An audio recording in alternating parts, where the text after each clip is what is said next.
because I'm going to rejoice the same way because I'm fighting the good fight. Can you say amen? Verse 9. Lament and mourn and weep. Let your laughter be turned to mourning and your joy to gloom. Humble yourselves in the sight of the Lord, and He will lift you up. Listen to this. I mean, if you got a pen and you're writing this, write this down. Victory is accompanied by suffering. Victory is accompanied by suffering.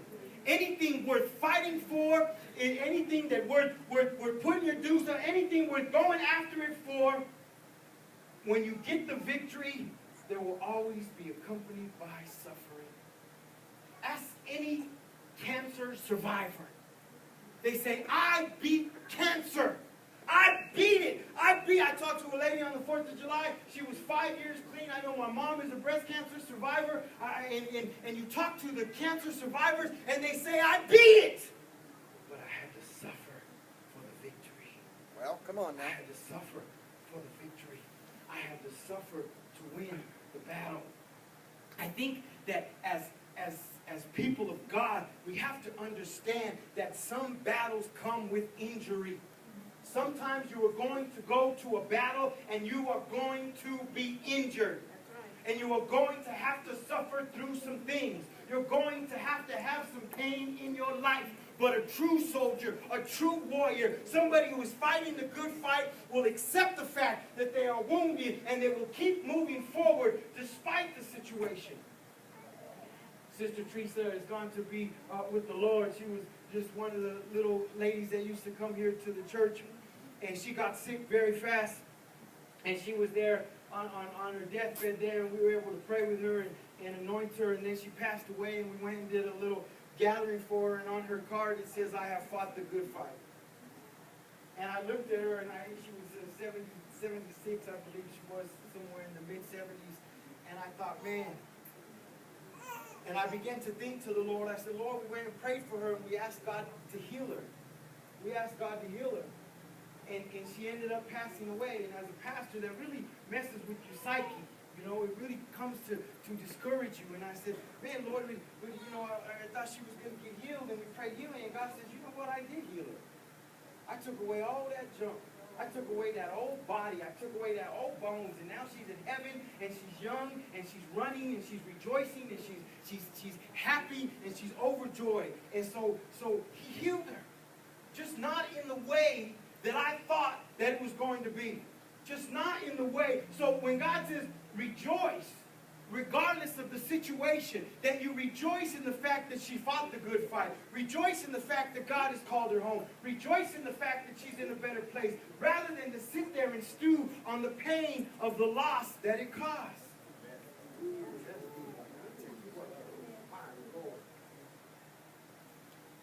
Victory is accompanied by suffering.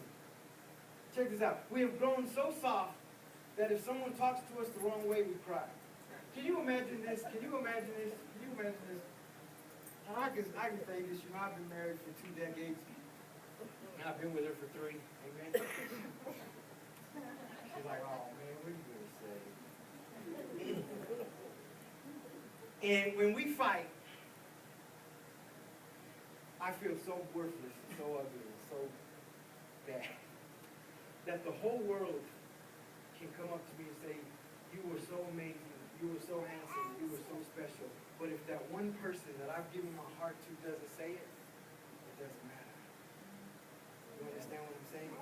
Yet God can come down from righteousness, from glory in heaven, and say, son, I have made you in my image. I have made you anointed. I've made you special. I've made you great. And yet, because we've given our heart away, and they don't say it back, and they don't tell us the things that we want to hear, we are crushed. We have to come to a situation where we realize that, you know what? I'm worth loving. I'm worth cherishing. I am worth royalty. And you have to look at yourself, and you have to tell yourself, and you have to understand that. And that's the only way that you're going to fight the depression. That's the only way you're going to defeat the spirit of suicide. The only way you're going to defeat the spirit of hiding and being alone and crawling up into a corner is understanding that, you know what? Say what you want to say. But God has made me in His image. And I'm a battle. I'm a warrior. I'm a fighter. And I'm going to wipe the tears from my eyes. Let me tell you something, church. There will be a day when you cry the last tear. One day, the last tear will fall. And you will say, you know what? I ain't going to cry no more.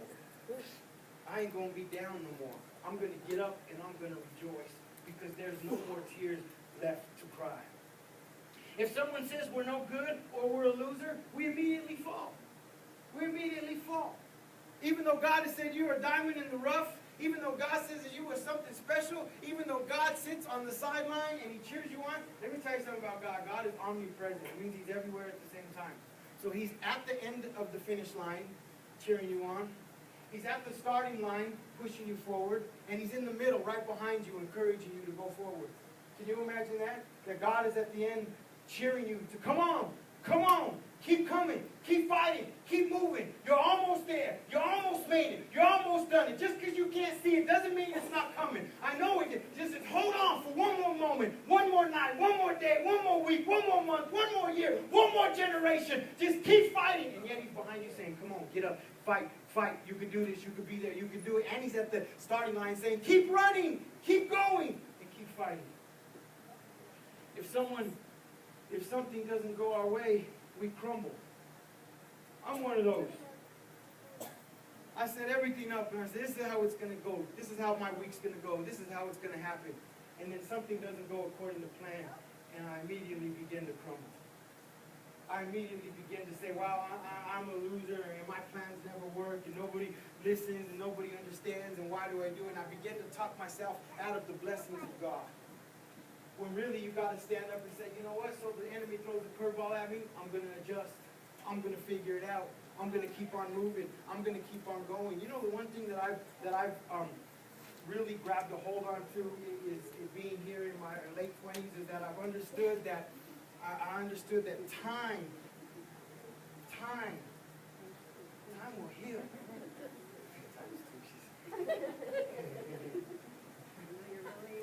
I know you're really So you understand that though I may be in a setback, though I may have to take a different route, though I may have to go in a different scenario or a different situation, doesn't mean that it's not going to happen the way that God planned it for you to be. You have to be able to understand that no matter what happens today, that we are going to be in a battle. You could get to the grocery store and the cashier could be rude and ruin your whole day. Come on now. You can get to work and say, you know what, it's Monday, I'm going to have a good week, I'm going to have a good work week, I'm going to do my best, and then the boss just snubs you and treats you bad, and all of a sudden it sends you into a tailspin. But you understand that, you know what, I'm a battler, I'm a warrior. You want to have a bad attitude, that's okay, because I'm going to go ahead and rejoice, because I know that I fought hard to get where I am, and I'm going to keep fighting to get to where I'm going, and nothing you can say or do can tear me down. If you don't fight for it, you won't value it. The problem with salvation is that God said it's free. Here, take it. Salvation is free. It don't cost you anything. It should cost you something, because then you would value it. But really, in the run, God is saying, listen, my salvation is free, but my relationship with you is going to cost something. When I'm in a relationship, I'm in a marriage with my wife, it has to cost me something. I have to fight for my marriage. I have to fight to be a good father. I have to fight to be a good pastor. Because it costs me something. It's not free. If you don't fight for it, you won't value it. Have you ever been in that situation where you said, you know what, just one more time. I'll just do it one more time. I'll just drink one more time. I'll just get high one more time. I'll just go out one more time. I'll just drive this way one more time. I'll just hit her one more time. Come on, church. I'll just break the law one more time. I'll just step out one more time. I'll just be a bad father just one more time. I'll be a bad husband just one more time. I'll break the law just one more time. Have you ever said that? Just one more time. And is what happens then is when we begin to say just one more time, we're really laying down our weapons and we're saying that I'm giving in to the battle. I'm going to lay it down. I don't want to fight today because I'm going to just do this one more time. But you have to stop and think that that one more time could be your last time. The moment that you decide to stop fighting could be the moment that ends everything. That ends everything. Can you imagine just one day not having your heart right with God and that be the day that you get into an accident? Can you imagine saying, you know what, today I'm not going to fight for my relationship, and that's the day that your relationship will begin to take a turn for the better? Can you say, one more time, I'm just not going to be there for my children, and that's the day your children needed you the most?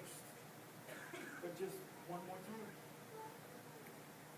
We must fight for our righteousness, fight for our sobriety, fight for truth, fight for love, and fight for our walk with God.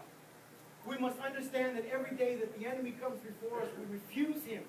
We refuse to go that way. We refuse to give in. We refuse to tap out. We refuse to fall down because we know that we are fighting for something great.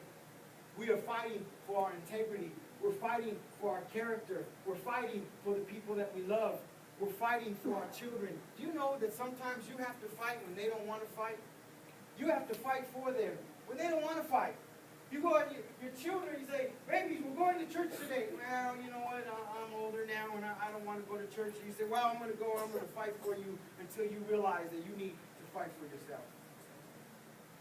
Many times when, me and Misty have been through so many different things in our relationships, and at different times she has fought so hard for me, and at times I have fought so hard for her, because we knew that we were building something great. We knew that something fantastic was going to happen. We knew that something great was going to come out of fighting so hard for one another. Don't take your salvation for granted. Don't take your salvation for granted. Don't leave today and say, I'll accept Christ tomorrow. I'll ask God into my life another day. I'll start being faithful to church next week. I'll start being faithful to church in 2 weeks. I'll start being faithful to God next month, after my birthday, or after my anniversary, or after this, or after that party, or after this party. But don't take it for granted. Understand that God is a vengeance and jealous God, and He's looking for you. He's wanting you to pick yourself up, and He wants you to fight for Him. He wants you to fight for His love. He wants to look. Can you imagine being with somebody that won't fight for you? Somebody that don't care if you leave? Somebody that don't care if you don't come back? Somebody that don't care what your well-being is, or how you feel, or if you've eaten today, or any of those things? Can you be with somebody like that? And you don't know if they're going to be home when you get home. You don't know if you're going to give them love and they're not going to give it back to you. But we do the same thing to God. We take Him for granted. We don't tell Him that we love Him every day. We don't tell Him that we care about Him every day. We don't tell Him that we need Him every day. We don't get up and we don't fight for our salvation because we've taken it for granted. Just like the people that have died in World War I and World War II, and they're dying in Iraq, and they're dying in Afghanistan, so that me and you can sit at home and be Google smart. But we didn't fight for it. I told Misty last night we watched a movie called Schindler's List, and it was about the war and how they massacred the Jews. I said, Misty, could you imagine sitting here and knowing that your son and your husband and your brother were taken away in the war?